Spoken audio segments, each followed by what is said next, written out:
Palavra da Verdade, com Hernandes Dias Lopes. Eu quero partilhar com vocês um texto muito conhecido. Peço que você abra, por favor, em João capítulo 1, versos de 1 a 14. João capítulo 1, versos de 1 a 14. Antes da leitura desse texto, é muito importante entender algumas coisas. Primeiro é que o Evangelho de João é certamente a obra literária mais importante da história da humanidade. Nenhuma obra jamais foi tão traduzida para outros idiomas e tão largamente distribuída como o Evangelho de João. Já passam de 4 bilhões de exemplares. O Evangelho de João foi escrito quando os outros evangelhos, chamados sinóticos, Mateus, Marcos e Lucas, já circulavam nas igrejas há mais de 20 anos. O Evangelho de João foi escrito quando todos os demais apóstolos já estavam mortos, e todos mortos pelo viés do martírio. O Evangelho de João foi escrito no final do primeiro século, para defender a fé cristã de um ataque frontal, de uma heresia perniciosa, que perturbou a igreja nos 3 primeiros séculos, chamada de gnosticismo, uma espécie de concubinato entre a fé judaica e a filosofia grega. Vocês sabem que os gregos acreditavam no chamado dualismo. Para eles a matéria era essencialmente má e o espírito era essencialmente bom. Assim, os gregos negavam 3 verdades essenciais da fé cristã: a criação, a encarnação e a ressurreição. Para os gregos era impossível que Jesus fosse Deus e homem ao mesmo tempo, porque se ele tinha um corpo físico, material, e ele tinha, e se para eles a matéria era essencialmente má, então ele não podia ser essencialmente bom. E se ele não podia ser essencialmente bom, então ele não podia ser Deus. Logo começa-se a negar a divindade de Cristo no final do primeiro século. E João escreve este evangelho para provar uma tese. A tese de que Jesus Cristo é verdadeiramente Deus, sem deixar de ser verdadeiramente homem. Ele não deixou de ser Deus ao encarnar-se, nem deixou de ser homem ao retornar para o céu como Deus. E aqui nesta introdução do Evangelho, João vai como que abrir as cortinas da eternidade, acender as luzes no palco da história e revelar-nos o nosso glorioso Redentor. E ao apresentar-nos Jesus, João nos apresenta assim: no princípio era o Verbo, e o Verbo estava com Deus, e o Verbo era Deus. Ele estava no princípio com Deus. Todas as coisas foram feitas por intermédio dele, e sem ele, nada do que foi feito se fez. A vida estava nele, e a vida era a luz dos homens. A luz resplandece nas trevas, e as trevas não prevaleceram contra ela. Houve um homem enviado por Deus, cujo nome era João. Este veio como testemunha, para testificar a respeito da luz, a fim de todos virem a crer por intermédio dele. Ele não era luz, mas veio para testificar da luz, a saber, a verdadeira luz que vinda ao mundo ilumina todo homem. O Verbo estava no mundo. O mundo foi feito por intermédio dele, mas o mundo não o conheceu. Veio para o que era seu e os seus não o receberam. Mas a todos quantos o receberam, deu-lhes o poder de serem chamados filhos de Deus, a saber, aos que creem no seu nome, os quais não nasceram do sangue, nem da vontade da carne, nem da vontade do homem, mas de Deus. E o Verbo se fez carne e habitou entre nós, cheio de graça e de verdade. E vimos a sua glória, glória como do unigênito do Pai. Amém. Quando João abre as cortinas da eternidade e revela-nos Jesus, ele quase nos tira o fôlego já de início, pois ele diz assim: no princípio era o Verbo. Vocês que devem ter uma noção melhor do que a minha da língua portuguesa, percebem que o verbo ser aí não está no pretérito perfeito. Ele não diz que no princípio foi o verbo, mas está no pretérito imperfeito. Isso significa que quando tudo teve um começo, um princípio, o verbo já existia. Pois no princípio criou Deus os céus e a terra, e quando os céus e a terra foram criados, no princípio o verbo já existia. Ele precede ao tempo, ele precede a história, ele precede a criação, logo ele é eterno. E eternidade é um atributo exclusivo de Deus. Em 1978 eu li um livro difícil de ler, necessário de ser lido, As Categorias de Aristóteles. E o pensador grego diz que você e eu só conseguimos entender algumas coisas dentro de parâmetros humanos, de tempo, de espaço e de tamanho. Eu conheço um pouco de tempo, mas não consigo entender a eternidade, e eu explico. Se eu lhe perguntar, se você tirar um dia de 1 milhão de anos, você não tem mais 1 milhão de anos, certo? Claro, óbvio. Mas se eu lhe perguntar, e se você tirar 1 milhão de anos da eternidade, quanto sobra? A eternidade. E se você tirar 1 bilhão de anos da eternidade, quanto resta? A eternidade. Logo, a eternidade não é tempo. Logo, você e eu não entendemos bem a eternidade. Sabe por quê? Porque a eternidade é um atributo exclusivo de Deus e o verbo é eterno. E João diz: o verbo estava com Deus. Essa expressão na língua original significa que ele estava face a face com Deus. Se Deus é um ser pessoal, e Deus é, e se o verbo estava face a face com Deus, logo o verbo é um ser pessoal e não impessoal, como pensavam os gregos. O verbo é da mesma essência de Deus, da mesma natureza de Deus. Nas palavras do credo niceno, ele é Deus de Deus, luz de luz, coigual, coeterno e consubstancial com o Pai. Mas João conclui assim: e o verbo era Deus. Não ser inferior a Deus, como pensara Ário de Alexandria. Não ser apenas superior aos anjos, mas um ser da mesma natureza, tendo os mesmos atributos e realizando as mesmas obras. Então, eu preciso concordar com o pensador C.S. Lewis quando disse o seguinte: com respeito a Jesus, você só tem 3 opções. Ou ele é um mentiroso, ou ele é um louco, ou ele é Deus. Se ele não é quem ele disse ser, ele é um mentiroso. Se ele não é quem ele pensou ser, ele é um louco. Mas se ele é quem ele disse ser, bom, então ele é Deus.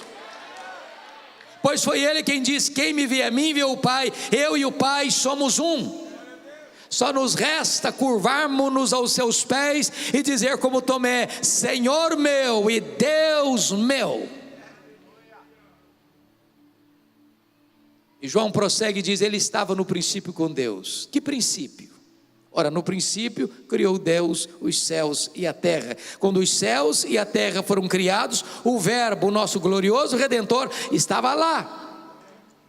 Mas não estava lá passivamente, mas ativamente. Porque o verso 3 é categórico: todas as coisas foram feitas por intermédio dele, e sem ele nada do que foi feito se fez. Isso é estonteante, revolucionário, porque isso enseja nos 4 conclusões inevitáveis. Primeira, a matéria não é eterna como pensavam os gregos. A matéria foi criada, e criada pelo nosso glorioso Redentor. Segundo, este mundo não surgiu por geração espontânea.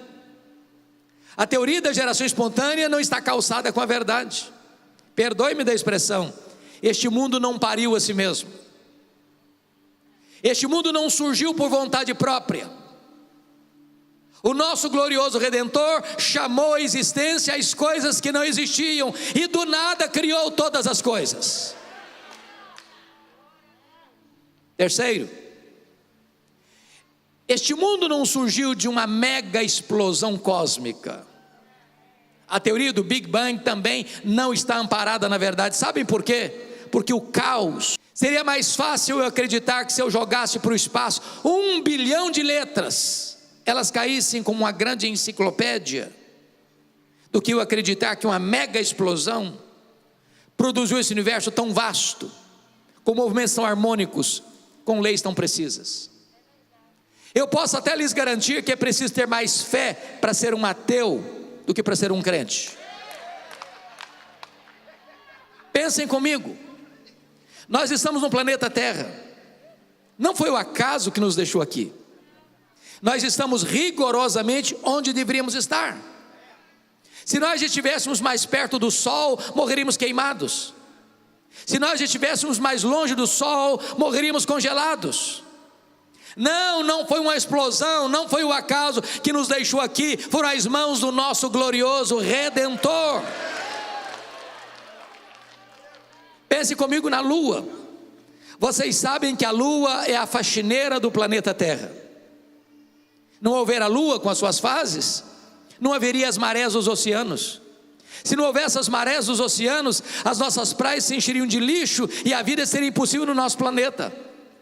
Não foi o acaso que deixou a Lua na sua órbita, foram as mãos do nosso glorioso Redentor. Todas as coisas foram feitas por intermédio dele, e sem ele nada do que foi feito se fez.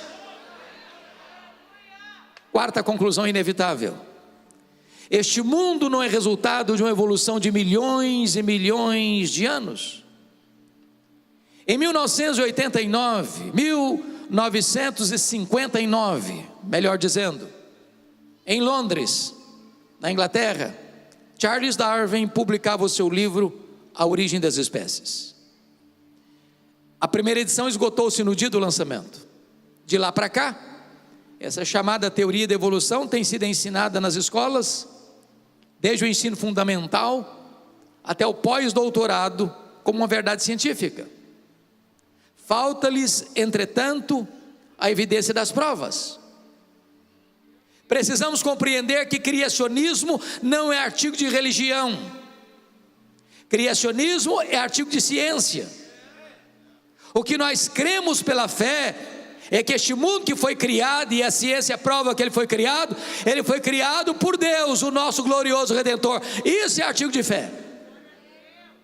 Então, nesta noite de aniversário da igreja, talvez a coisa mais importante que nós podemos recordar é quão grande é o nosso glorioso Redentor, quão magnífico Ele é, quão majestoso Ele é, quão digno de glória Ele é. Quando o profeta Isaías, tratando de um texto messiânico, começa a falar sobre a majestade do nosso glorioso Redentor, ele diz que este é aquele que mede as águas na concha da sua mão. Pense comigo no Pacífico, no Atlântico, no Índico, no Mediterrâneo. Vá aqui no Mediterrâneo, vá aqui no Atlântico e tente esvaziá-lo com um baldinho. Veja quanto tempo você vai levar. Pois o seu glorioso Redentor mede as águas na concha da sua mão. O seu glorioso Redentor pesa o pó das montanhas em balança de precisão.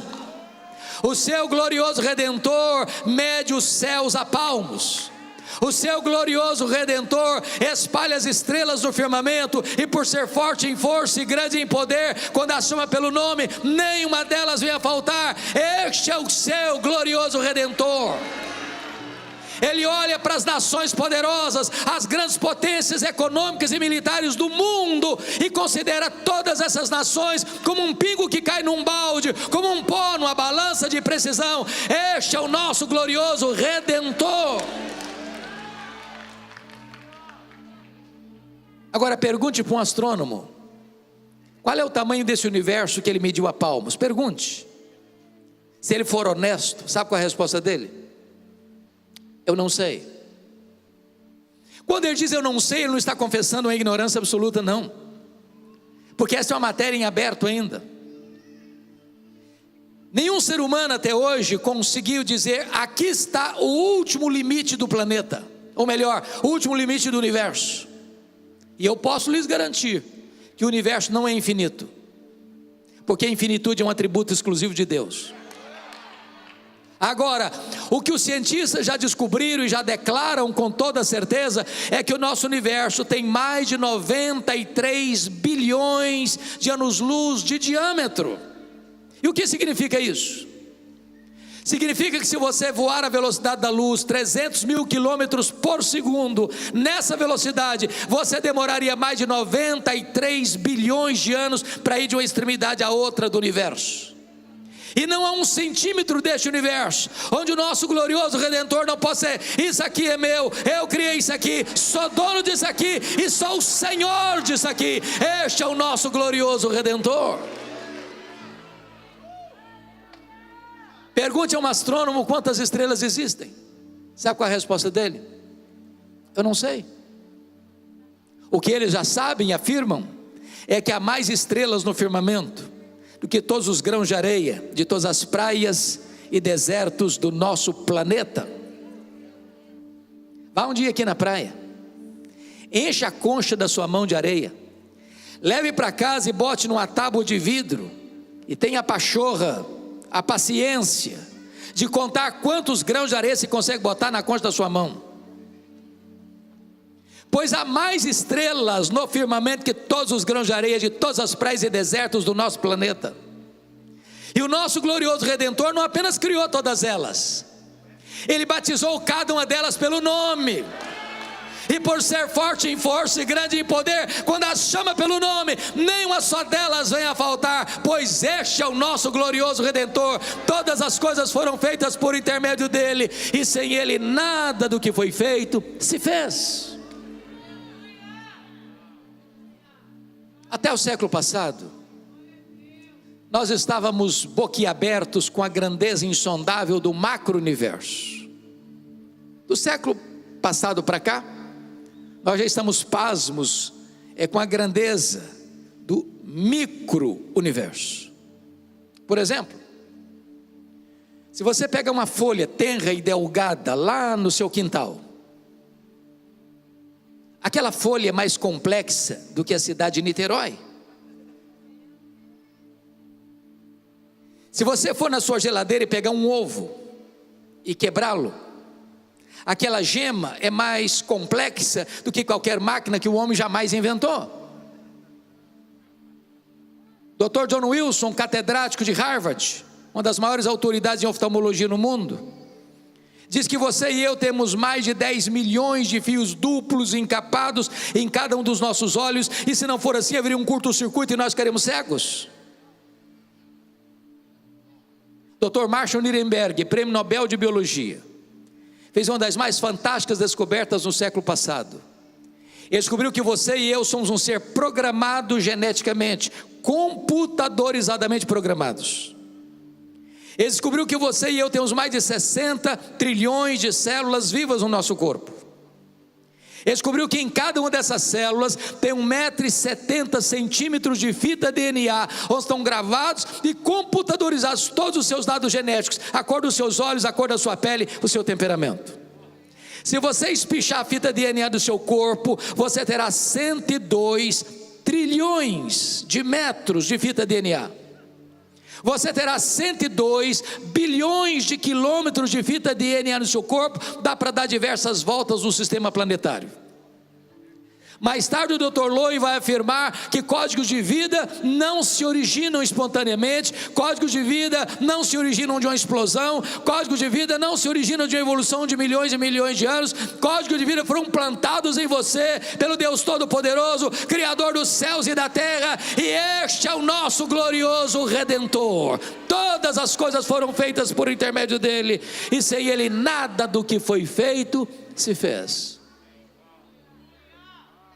Quando João chega no verso 4, ele quase nos tira o fôlego de novo, porque dizia: a vida estava nele, e a vida era a luz dos homens.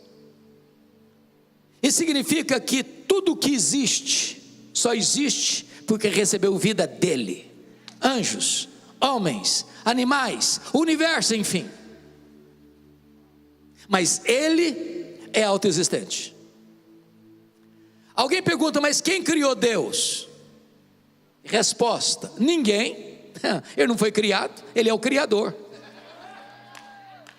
Alguém pergunta: mas quando ele passou a existir? Resposta: não, ele não passou a existir, ele é o Pai da eternidade. O simples fato de você e eu estarmos aqui nesta noite é prova que Jesus existe. E o apóstolo Paulo proclama essa verdade na capital intelectual do mundo, a cidade de Atenas, quando ele diz: nele vivemos, nos movemos e existimos, ele que nos dá a vida, a respiração e tudo mais. Se você está vivo, é porque ele tem um propósito a cumprir ainda na sua história.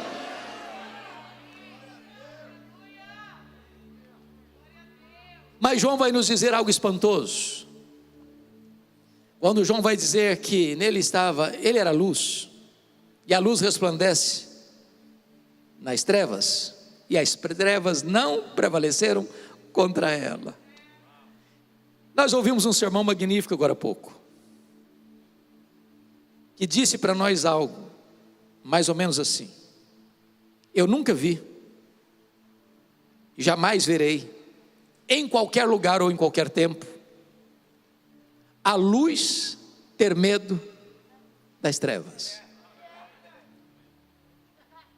Por mais trevosa que seja a treva, quando a luz chega, ela tem que ir embora. Não há jamais alguém para desafiar Jesus Cristo. Ele é o Todo-Poderoso Deus. Não há demônio no inferno, não há pecado no mundo, não há oposição, não há ideologia, não há malignidade, não há sujeira, não há escuridão. Quando a luz chega, chegou a vitória, chegou a libertação, chegou a salvação de Deus. Ele é a luz que vindo ao mundo ilumina a todo homem.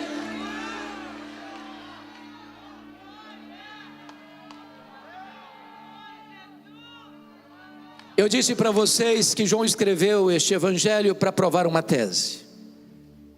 A tese de que Jesus Cristo é verdadeiramente Deus. Nesses 4 primeiros versículos, aliás, nesses 5 primeiros versículos, João provou a sua tese de 2 maneiras. Jesus é Deus, primeiro, porque tem os mesmos atributos de Deus. Ele é eterno, ele é pessoal, ele é divino, ele é autoexistente.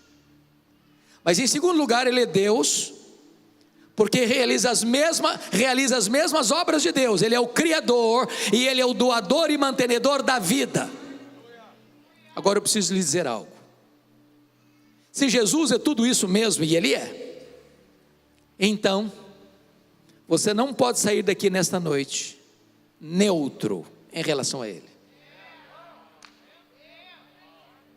Valho-me do livro A Ética da Decisão, quando o autor afirma algo parecendo paradoxal, quando diz assim: você é escravo da sua liberdade, você é obrigado a ser livre para tomar sua decisão. E ele ilustra isso de uma maneira simples. Você é como um cidadão, uma cidadã dentro de uma canoa, rio abaixo, à beira de um abismo. Você tem que tomar uma decisão. Ou você rema e ancora o barco, a canoa, na beira, um lugar seguro. Ou você pula da canoa e nada até a margem. Ou você finge que não tem abismo. até ser esmagado pela fúria das águas. Só uma coisa você não pode deixar de fazer, é tomar uma decisão.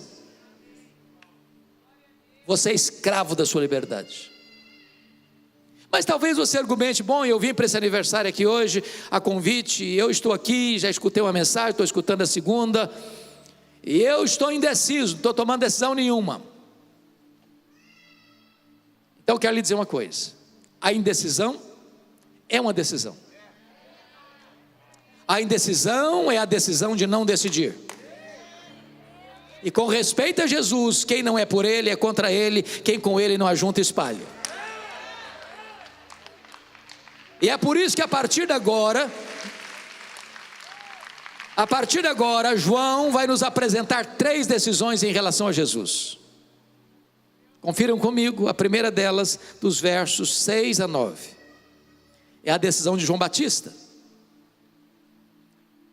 Diz a Bíblia que houve um homem enviado por Deus, e esse homem veio como testemunha, e diz a Bíblia que tinha 400 anos que não se ouvia a voz de Deus na história. De Malaquias a João Batista, tinha templo, tinha música, tinha sacrifícios, mas não tinha a palavra de Deus. Depois de 400 anos veio a palavra do Senhor a João no deserto. Um homem estranho, vestindo roupa estranha, se alimentando de comida estranha, pregando num lugar estranho, pregando arrependimento, batismo de arrependimento para remissão de pecados. E as multidões vieram, e as multidões vieram, e as multidões vieram. E de repente, diz Lucas, que dentre a multidão, aliás, todos daquela multidão, começaram a cogitar algo. Uma pergunta sedutora, perigosa, como o sibilo da serpente, que beijaram os ouvidos de João Batista. E a pergunta era esta: porventura, tu não és o próprio Cristo? Olha a tentação aí, olha a tendência de botar um homem no pedestal aí. Se João Batista tivesse engolido aquela isca venenosa, ele poderia pensar assim: bom, pensando bem, na verdade, eu acho que eu posso ocupar essa posição. Está vendo aí, eu sou um fenômeno, essa multidão toda atrás de mim. Se eu me declarar Messias aqui, o povo eu já tenho do meu lado. Mas ele não engoliu a isca, ele foi categórico: eu não sou o Messias, eu sou apenas o seu precursor. Eu não sou o verbo, eu sou apenas uma voz que clama no deserto. Eu não sou a luz, eu vim para anunciar a luz, a saber, a verdadeira luz que vinda ao mundo e ilumina todo homem. Eu não sou o cordeiro, eu aponto para Jesus e digo: eis o cordeiro de Deus que tira o pecado do mundo. Eu não sou o noivo, eu sou apenas um amigo do noivo. Eu batizo com água, mas aquele que vem depois de mim é mais poderoso do que eu, e ele vos batizará com o Espírito Santo e com fogo. Eu não sou nem digno de me curvar, desatar as correias das suas sandálias. Aliás, eu tenho um lema de vida: convém que ele cresça e que eu diminua. Sabe o que João Batista está nos ensinando? Nunca queira receber a glória que só pertence a Jesus. Mas agora confiram comigo, os versos 10 e 11 tem a segunda decisão, é a rejeição de Jesus. O verbo estava no mundo, o mundo foi feito por intermédio dele, mas o mundo não o conheceu. Veio para o que era o seu, e os seus não receberam. Eu me impressiono com a Bíblia, porque o verso 10, a palavra mundo aparece 3 vezes, e no grego é a mesma palavra, cosmos, cosmos, cosmos. E cada vez que a palavra aparece, ela tem um significado diferente, num único versículo. O verbo estava no mundo. Que mundo? Mundo geográfico. O mundo foi feito por intermédio dele. Que mundo? Mundo físico, material. E o mundo não conheceu que mundo? O mundo das pessoas. Num único versículo, a mesma palavra, cada vez que aparece, tem um significado diferente. Mas aí ele explica melhor no verso 11, diz que ele veio para o que era seu e os seus não receberam. Quem são os seus? Os judeus, o povo de Israel. Mas não receberam por quê? Por falta de luz? Não, por falta de olhos. Por falta de evidências? Não, por falta de fé. Porque todo o Antigo Testamento foi uma preparação para a vinda de Jesus ao mundo. Tudo apontava para Jesus. Desde Gênesis 3,15, da semente da mulher nascerá aquele que esmagará a cabeça da serpente. O cordeiro da Páscoa era simbolizado por ele. O tabernáculo era simbolizado por ele. A arca da aliança era um símbolo dele. O que estava dentro da arca, as tábuas da lei, o vaso com maná, a vara seca de Arã que floresceu, simbolizavam a Jesus. A tampa da arca, o propiciatório, apontava para Jesus. As festas de Israel apontavam para Jesus. Os cordeiros que eram sacrificados apontavam para Jesus. O sábado era uma sombra de Jesus. Tudo era sombra dele. Jesus, a realidade. Na plenitude dos tempos, ele veio, nascido de mulher, nascido sob a lei, o verbo se fez carne e habitou entre nós, e ele andou por toda parte, libertando os oprimidos do diabo. Os cegos viram, os mudos falaram, os surdos ouviram, os coxos andaram, os leprosos foram purificados, os mortos ressuscitaram, e ele anunciou o evangelho do reino de Deus. Mas os seus não o receberam. Deus tem me dado a bênção de levar uma caravana por ano a Israel, há vários anos. Como muitos de vocês já foram e vão. Se você nunca foi, agende para ir. E a coisa que mais dói o coração da gente é chegar lá e ver homens, ver mulheres, crianças, jovens, no muro da lamentação, lendo a lei e aguardando um Messias que já veio há 2000 anos, em Jesus de Nazaré.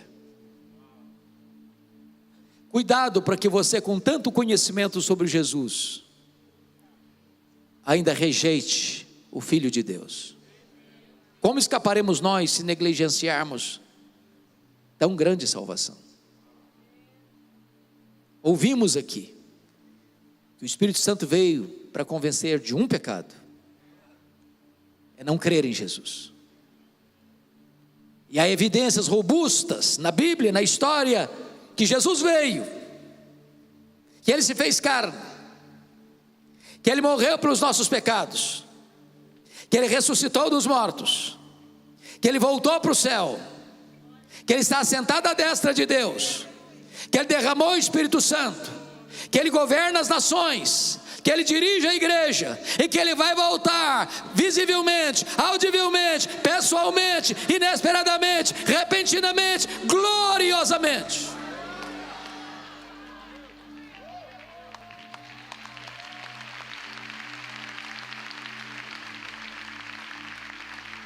Mas agora tem a terceira decisão, confiram comigo os versos 12 e 13. É a aceitação de Jesus. Ao ler a sua Bíblia, preste muita atenção nas chamadas conjunções adversativas. Mas, porém, entretanto, todavia, entrementes.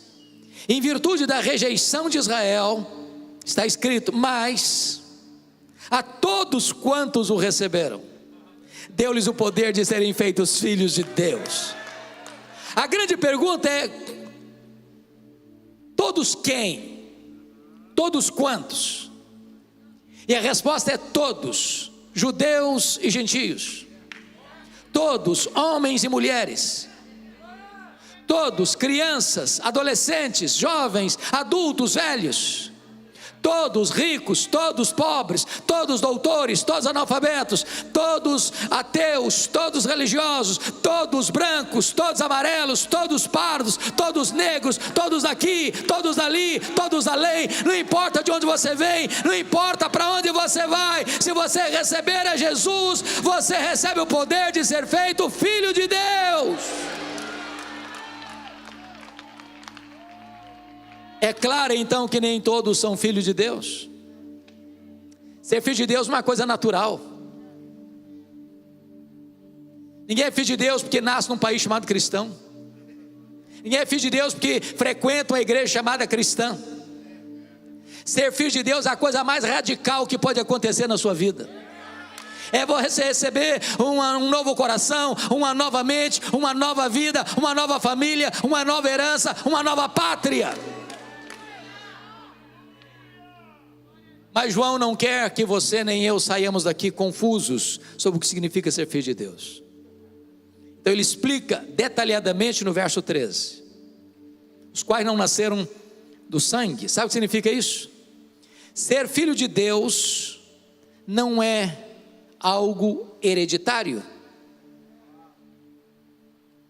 Você é filho de Deus? Mas é claro que eu sou batista desde a infância. Sou presbiteriano desde o berço, sou assembleiano roxo. Ser batista, ser presbiteriano, ser assembleiano é uma coisa maravilhosa, mas isso não faz de você filho de Deus, não. Você é filho de Deus? Mas é óbvio que eu sou. Meu pai é o pastor da igreja, minha mãe até dirige um círculo de oração na igreja. Ser filho de pastor deve ser coisa boa. Eu não sou, mas deve ser. Mas isso não faz de você filho de Deus, não. Há um adágio popular que diz assim: filho de peixe, peixinho é. Mas não é verdade que filho de crente, crentinho é. Para você ser filho de Deus, você tem que nascer de cima, você tem que nascer do alto, você tem que nascer do Espírito, você tem que nascer de novo. Segundo, os quais não nasceram do sangue, nem da vontade da carne. Sabe o que significa isso? Nem você, nem eu temos competência para nos declararmos ou autodeclararmos filhos de Deus. Deixa eu tentar ilustrar. Vamos imaginar que num feriado você saia dessa rotina de uma cidade grande, tem que atravessar a ponte Rio-Niterói todo dia, engarrafamento todo dia. Aí você vai para um lugar gostoso, uma montanha, aquela relva farfalhante, aquelas árvores frondosas, com a sua cabeleira esvoaçando pelo bater do vento, a grama verde, o regato deslizando águas tranquilas, as flores mimosas, passaredo a cantar, as borboletas enchendo o espaço de cores, e aquela brisa gostosa tocando o seu rosto, e você diz: que coisa maravilhosa. Quer saber de uma coisa? A partir de hoje eu me faço filho de Deus. Bonito, não? Mas impossível. Você não tem esse poder, eu não tenho esse poder, nenhum de nós tem esse poder. Só Deus pode fazer de você seu filho. E a exigência total e única é esta: aquele que receber a Jesus é feito filho de Deus. Mas o texto termina dizendo o seguinte: os quais não nasceram do sangue, nem da vontade da carne, nem da vontade do homem. Sabe o que significa isso? Nem o pastor Uber, nem o pastor Felipe, nem qualquer pastor aqui presente, nem a Igreja Batista da Lagoinha, nem a denominação maior ou mais antiga, ou talvez mais importante da história, nenhum personagem da história, nem os profetas, nem os apóstolos, nem os pais da igreja, nem os reformadores, nem os avalitas, pode dizer para você assim: seja filho de Deus. Nós não temos esse poder. O único que tem o poder de fazer de você filho de Deus é o próprio Deus. E o que Ele requer: todos quantos o receberam, deu-lhes o poder de serem feitos filhos de Deus. Pois agora João vai terminar nos levando para o versículo 14. Atanásio, que derrotou as teses de Ario no concílio de Nicéia em 325, escreveu um livro sobre a encarnação que já está em português. E diz que a encarnação é o maior mistério do cristianismo. E é mesmo, se não vejamos. O que está escrito aí? E o verbo se fez carne. A pergunta é: que verbo? E a resposta é: o verbo divino, pessoal, eterno, autoexistente. O verbo que é Deus, autoexistente, infinito, imenso, eterno, imutável, onipotente, onipresente, onisciente, transcendente, soberano, que nem os céus dos céus pode contê-lo. E agora diz Paulo que este verbo esvaziou-se, não foi esvaziado, ele esvaziou-se. E foi se esvaziando, a ponto de se transformar num zigoto, num embrião, num feto, num bebê que nasce de uma virgem, enfaixado em panos e colocado numa manjedoura. O Rei da Glória, maior que todo o universo, virou um bebê.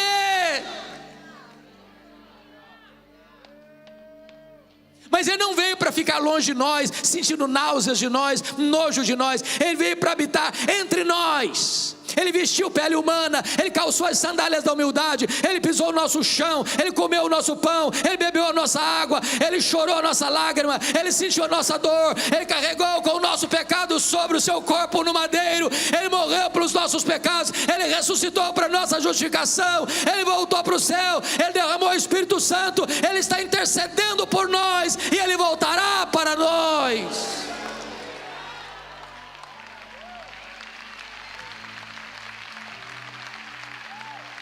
Mas ele não veio cheio de justiça e juízo, porque se ele viesse cheio de justiça e juízo, ele nos fulminaria.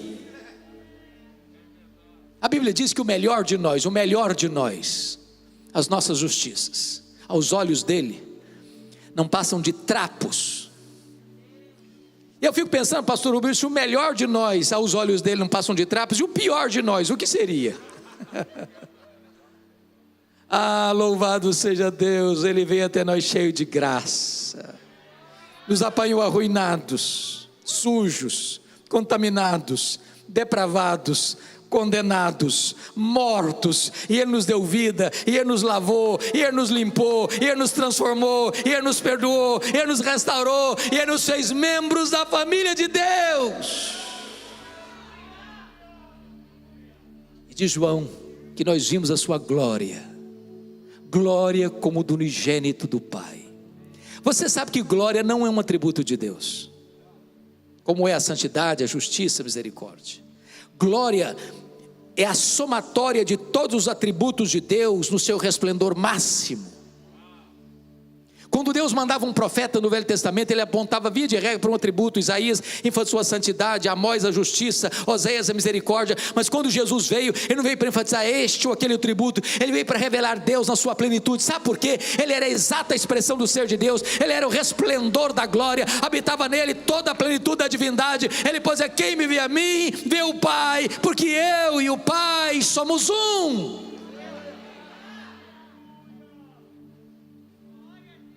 Então João provou a sua tese, ele é Deus. Mas sabe o que me impressiona, pastor Felipe? Eu não posso encerrar sem dizer isso. É que quando você vai para o evangelho todo, João vai adotar a mesma metodologia. Ele provou que Jesus é Deus porque tem os mesmos atributos e porque faz as mesmas obras. Mas quando você vai para o evangelho todo, ele vai ser consistente com a sua tese. Sabe por quê? João vai selecionar 7 milagres que Jesus Cristo fez. Por que 7? Porque eu não dou perfeição. Com a seguinte argumentação: se ele faz as mesmas obras de Deus, então ele é Deus. Então ele seleciona 7 milagres. Primeiro milagre, capítulo 2, ele transforma água em vinho. Segundo milagre, capítulo 4, ele cura o filho do oficial. Terceiro milagre, capítulo 5, ele cura o paralítico de Betesda. Quarto milagre, capítulo 6, ele multiplica pães e peixes. Quinto milagre, capítulo 6, ele anda sobre o mar. Sexto milagre, capítulo 9, ele cura um cego de nascença. Sétimo milagre, capítulo 11, ele ressuscita Lázaro. Se ele faz as mesmas obras de Deus, logo ele é Deus. Mas João provou que Jesus é Deus por uma segunda razão: Porque ele não só faz as obras de Deus, mas ele tem os mesmos atributos de Deus. Sabe o que João vai fazer? Vai pegar uma declaração de Jesus lá em João 8,58. Antes que Abrão existisse, eu sou. E eu sou é o grande nome de Deus revelado a Moisés no Sinai. É o Deus Yahvé, é o Deus Javé, é o Deus Jeová. Sabe o que João vai fazer? Ele vai selecionar 7 declarações de Jesus no seu evangelho. Por que 7? Porque é o número da perfeição. Primeira declaração, João 6,35, eu sou o pão da vida. Segunda declaração, João 8,12, eu sou a luz do mundo. Terceira declaração, João 10,9, eu sou a porta. Quarta declaração, João 10,11, eu sou o bom pastor. Quinta declaração, João 11,25, eu sou a ressurreição e a vida. Sexta declaração, João 14,6, eu sou o caminho e a verdade e a vida. Sétima declaração, eu sou a videira verdadeira. Se ele tem os mesmos atributos de Deus, logo ele é Deus. Então está provada a tese de João. Mas, amados, uma coisa me intriga e eu termino aqui. Dessas 7 declarações, uma Jesus compartilha com a igreja. Uma, por exemplo, ele diz em João 8,12 assim, eu sou a luz do mundo. E ele diz em Mateus 5,14, vós sois a luz do mundo. Notem vocês que Jesus nunca disse assim para a igreja, vós sois o pão da vida, quem se alimentar de vós viverá. Ele nunca disse isso. Jesus nunca disse para a igreja assim, vós sois a porta, quem entrar por vós será salvo. Entrará e sairá entrará e sairá e achará passagem. Ele nunca disse isso para a igreja. Jesus nunca disse assim para a igreja, vós sois o bom pastor que deu a vida pelas ovelhas. Ele nunca disse isso para a igreja. Jesus nunca disse assim para a igreja, vós sois a ressurreição e a vida, quem crer em vós viverá eternamente. Ele nunca disse isso para a igreja. Jesus nunca disse para a igreja, vós sois o caminho e a verdade e a vida, e ninguém vem ao Pai senão por vós. Ele nunca disse isso para a igreja. Jesus nunca disse para a igreja, vós sois a videira verdadeira. Ele nunca disse isso para a igreja. Mas Jesus disse assim, eu sou a luz do mundo. E ele disse, vós sois a luz do mundo. Como entender esse mistério? Para explicar o mistério, eu gostaria de fazer 2 perguntas. Primeira pergunta: o sol brilha? E a resposta é sim, o sol brilha. Por que o sol brilha? Porque o sol tem luz própria. Sabe por que Jesus Cristo brilha? Porque ele é o sol da justiça. Ele é a verdadeira luz que vinda ao mundo ilumina todo o homem. Segunda pergunta: a lua brilha? E a resposta é sim, a lua brilha. Mas como a lua brilha? A lua não tem luz própria. A lua só brilha na medida em que ela reflete a luz do sol. Agora preste atenção no que eu vou lhes dizer. A igreja não é luz do mundo na mesma medida que Jesus é luz do mundo. A igreja não tem luz própria. A igreja só é luz do mundo na medida em que ela reflete no mundo a luz de Cristo, a verdadeira luz que vinda ao mundo ilumina a todo homem. Então o meu papel, o seu papel, o papel da igreja Lagoinha de Niterói é sair pelas ruas, pelas praças, pelos becos, pelas universidades, pelos hospitais, pelo comércio, pela indústria, levando esta luz, a luz do Filho de Deus, a verdadeira luz que vinda ao mundo ilumina a todo homem. A Ele a honra, a Ele a glória, a Ele o louvor, agora e pelos séculos eternos. Aleluia. Amém.